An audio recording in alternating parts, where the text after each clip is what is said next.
ওম শান্তি।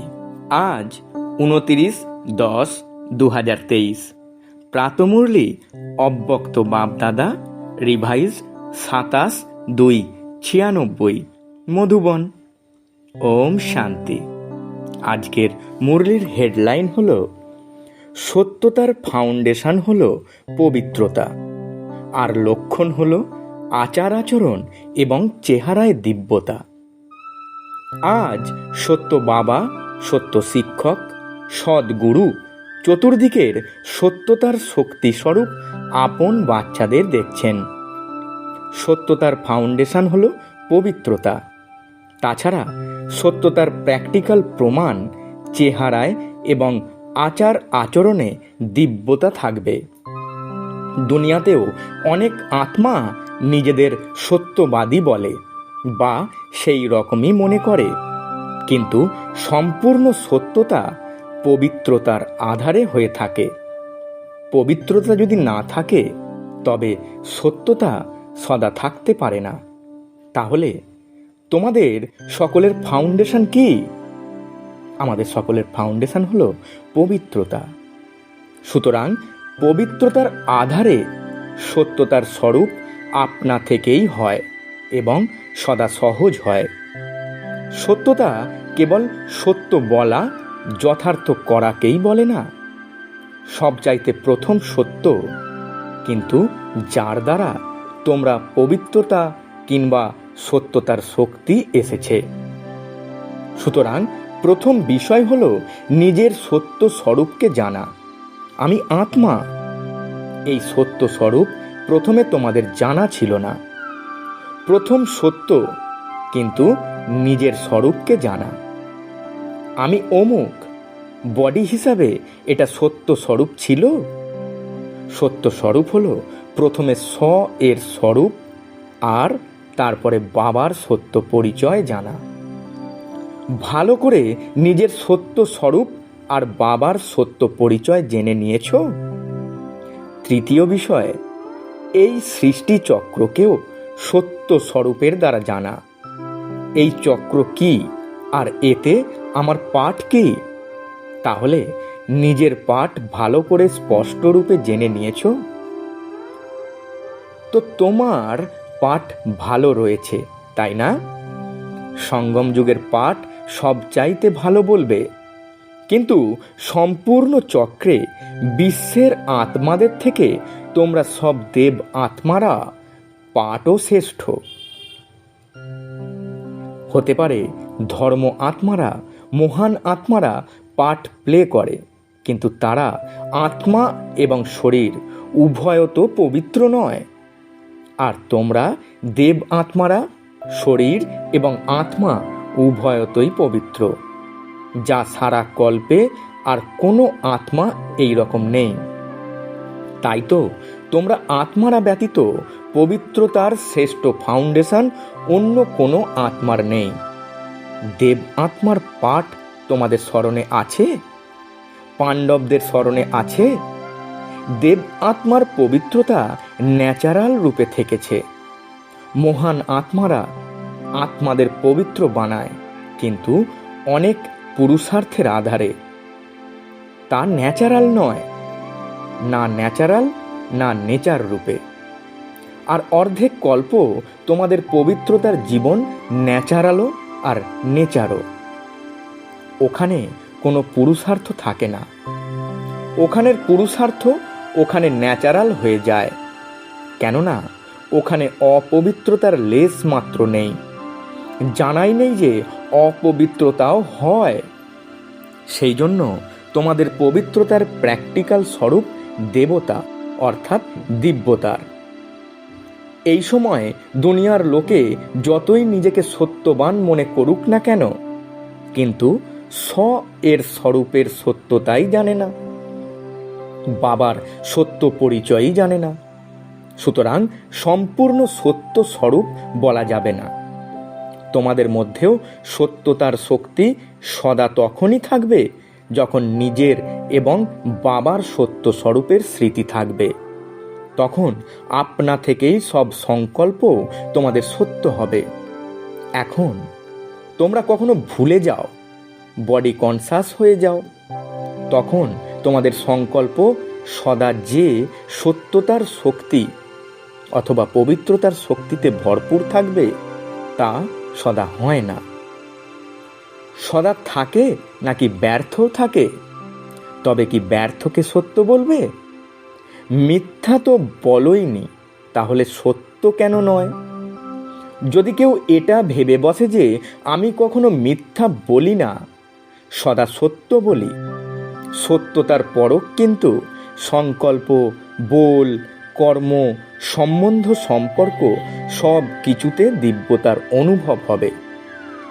সত্য বলছে কিন্তু দিব্যতা নেই। তোমরা দেখো তো না, অনেকে বারবার বলবে আমি সত্য বলি, আমি সত্য বলি। আমি সদা একেবারে ঠিক, কিন্তু বলে কর্মে যদি দিব্যতা না থাকে তবে তোমার সত্যি অন্যদের সত্যি মনে হবে না। তারা এটাই ভাববে এ নিজেকে খাঁটি প্রমাণ করছে, কিন্তু বোধ হচ্ছে না এ যথার্থ। সত্যকে প্রমাণ করার জন্য প্রমাণের আবশ্যকতা নেই। যদি তুমি জেদের বশে সত্যকে প্রমাণ করতে চাও তবে সেই দিব্যতা দেখা যাবে না।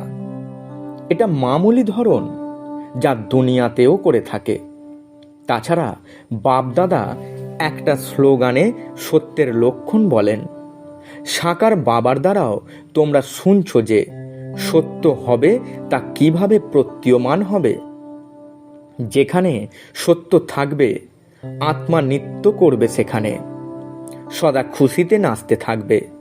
যখন জেদবশত প্রমাণ করতে চেষ্টা করে তখন নিজের কিংবা অন্যের চেহারা নোট করবে, তো সেটা খুশির হলেও কিছুটা ভাবনার আর কিছুটা উদাসীনতার হবে, নাচের হবে না। যেখানে সত্যতা সেখানে মন খুশিতে নেচে ওঠে, নির্মল চিত্ত খুশিতে নাচে।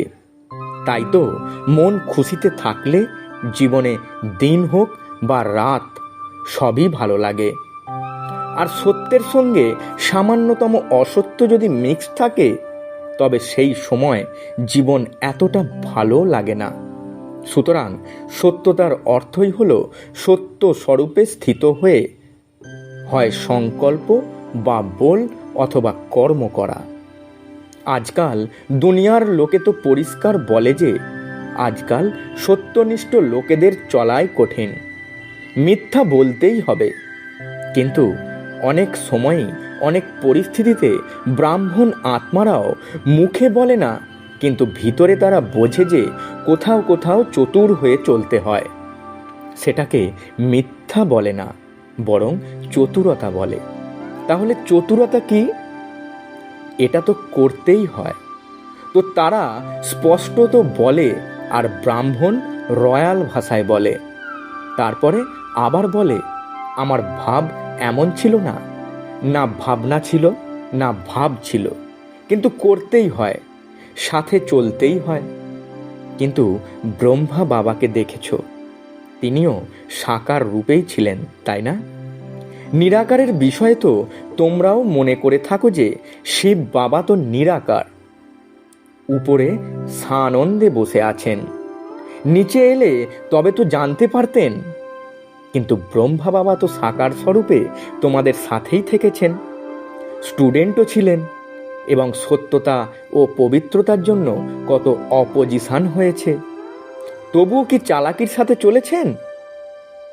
লোকে কত পরামর্শ দিয়েছে যে আপনি সোজাসুজি এভাবে বলবেন না যে পবিত্র থাকতেই হবে, বরং এটা বলুন যে অল্প স্বল্প থাকো। কিন্তু ব্রহ্মা বাবা ভয় পেয়ে পিছিয়ে গেছেন। সত্যতার শক্তি ধারণ করতে সহন শক্তিরও আবশ্যকতা রয়েছে। সহন করতে হয়, নতি স্বীকার করতে হয়, হার মানতে হয়, কিন্তু সেটা হার নয়। সেই সময়ের জন্য হার মনে হয়, কিন্তু সদাকালের বিজয়। সত্যতার শক্তিতে আজ ডায়মন্ড জুবিলি উদযাপন করছো তোমরা। যদি পবিত্রতা আর সত্যতা না থাকতো তাহলে তোমাদের চেহারায়, আচরণে আগতদের আজ যে দিব্যতা অনুভব হয়েছে তা হতো না। এমনকি যদি পদাতিকও হয়, নম্বর ক্রম তো আছেই না। যদি মহারথীও হয়, তবে নামে মহারথী নয়, বরং সত্যিকারের যারা মহারথী, অর্থাৎ সত্যতার শক্তিতে চলা মহারথী, যারা পরিস্থিতি দেখে সত্যতা থেকে সামান্য একটুও দূরে সরে যায় এবং বলে, আর কিছুই করিনি, শুধু দু একটা উপর উপর বলে দিয়েছি, হৃদয় থেকে বলিনি, এমনি ভাষা ভাষা বলে দিয়েছি, তাহলে সেটা সম্পূর্ণ সত্যতা নয়। সত্যতার কারণে যদি কিছু সহনও করতে হয়, তাহলে তা সহন নয়।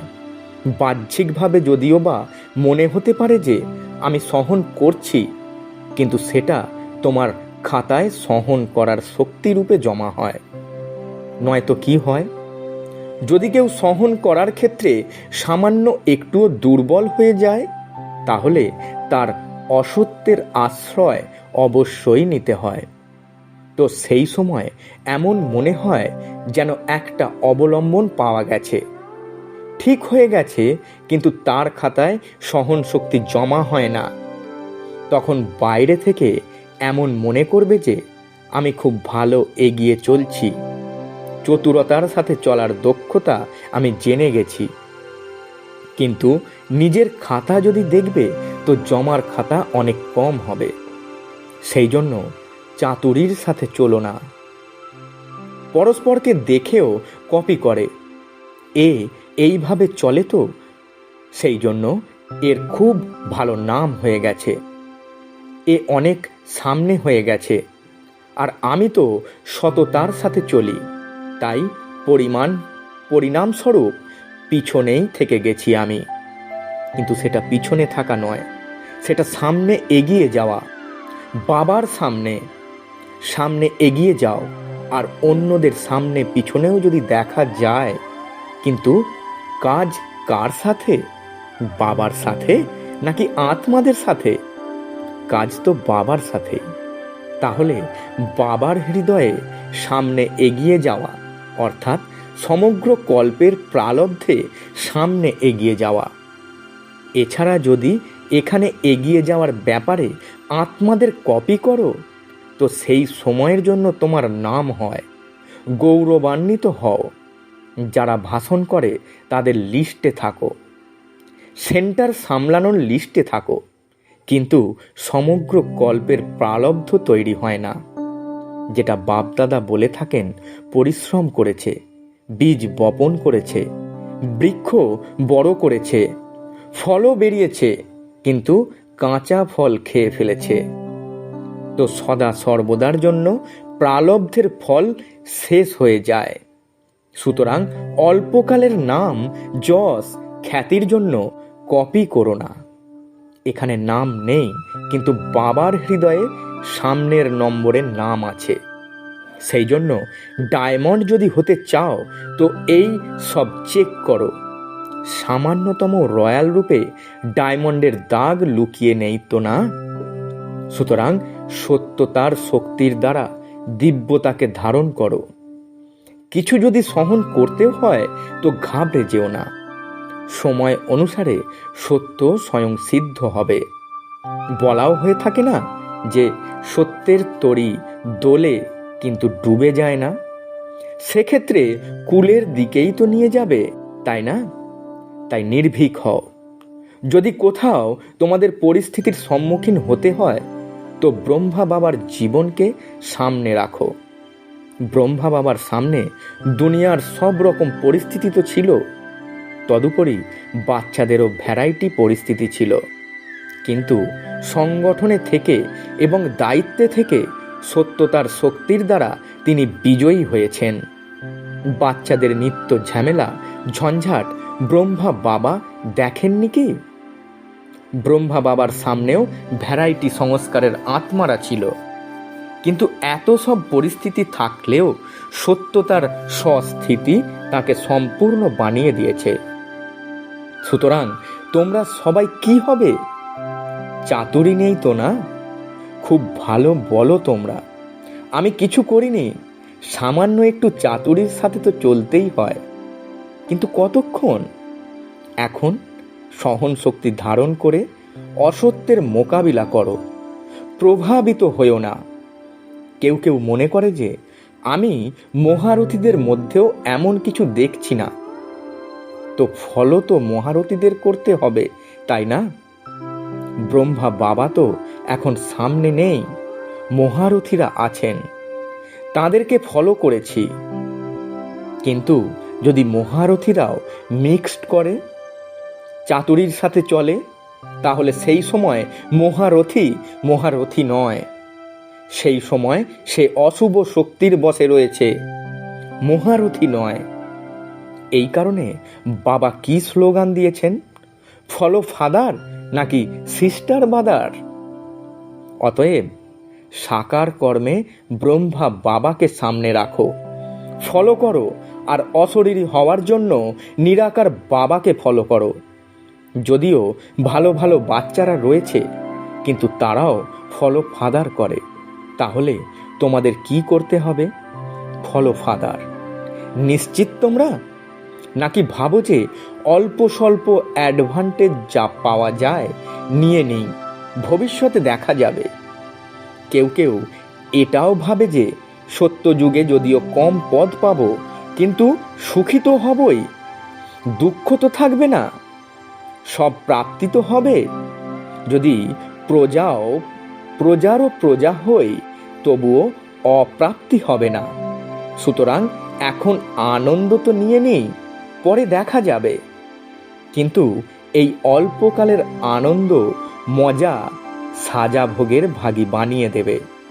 তাহলে সেটা মঞ্জুর? সাজা ভোগ করবে একটু, সেই মজাও নিয়ে নাও না। তো তিনটি কথা স্মরণে রাখো: পবিত্রতা, সত্যতা আর দিব্যতা। এমনি সাধারণ বল নয়, সাধারণ সংকল্প নয়, সাধারণ কর্ম নয়, সব ক্ষেত্রেই দিব্যতা থাকবে।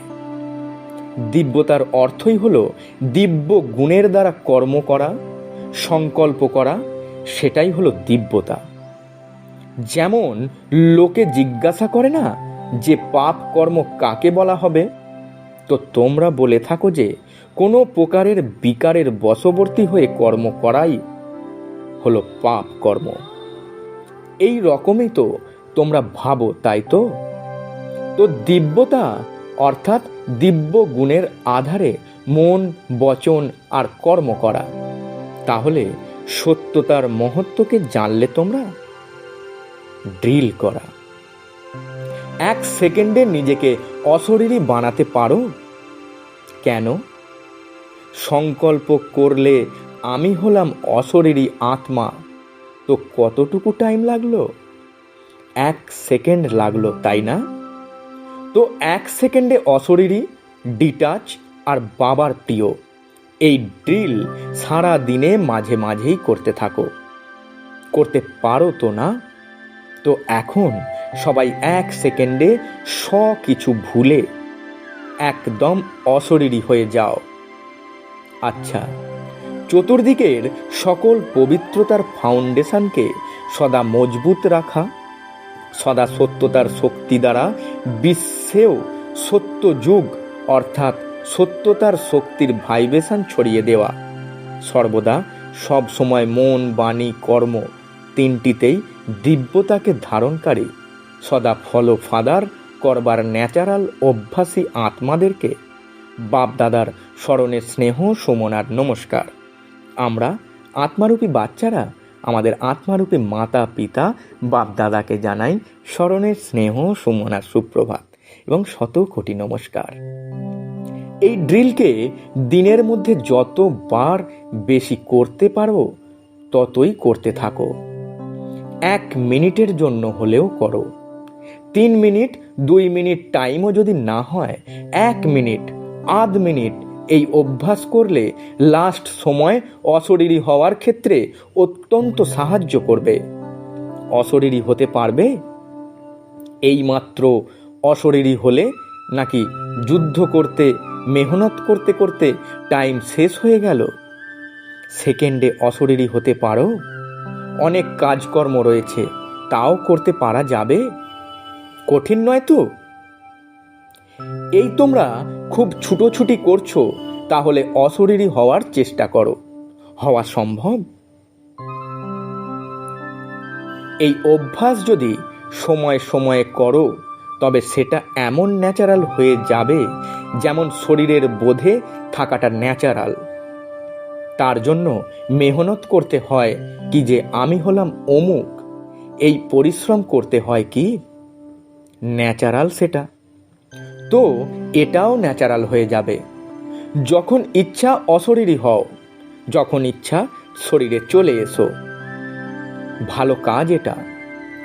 এসো, এসে এই শরীরের আধার নাও। আধার নিচ্ছি আমি আত্মা, সেটা ভুলো না। করে থাকা নয়, করিয়ে থাকা।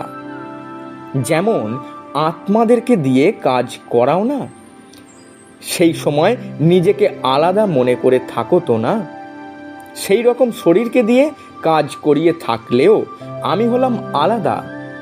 এই প্র্যাকটিস করতে থাকলে কখনোই বডি কনসাসের কথাবার্তার মধ্যে স্থিতি উপরে নিচে হবে না। বুঝেছ? বরদান, স্নেহের সাগরে সমাহিত হয়ে আমার ভাবের ময়লাকে সমাপ্তকারী পবিত্র আত্মা ভব। ব্যাখ্যায় বাবা বলছেন, যে সদা স্নেহের সাগরে সমাহিত থাকে তার দুনিয়ার কোনো রকমের কথাবার্তা বা বিষয়ের সুদ বুধ থাকে না। স্নেহে সমাহিত হয়ে থাকার কারণে সে সব বিষয় থেকে সহজেই পার হয়ে যায়। ভক্তদের বিষয়ে যেমন বলা হয় না যে এ তো একদম কোথাও হারিয়ে রয়েছে, কিন্তু বাচ্চারা সদা প্রভুর প্রেমে ডুবে থাকে, তাদের দুনিয়ার স্মৃতি নেই। আমার আমার সব খতম, আমার অনেক ময়লা বানিয়ে দিয়েছে। এক বাবাই আমার, তো সকল মলিনতাও সমাপ্ত, আর আত্মা পবিত্র হয়ে যায়। স্লোগান: বুদ্ধিতে জ্ঞান রত্নকে গ্রহণ করা আর করানোই হলো হোলি হংস হওয়া। ওম শান্তি। নমস্কার।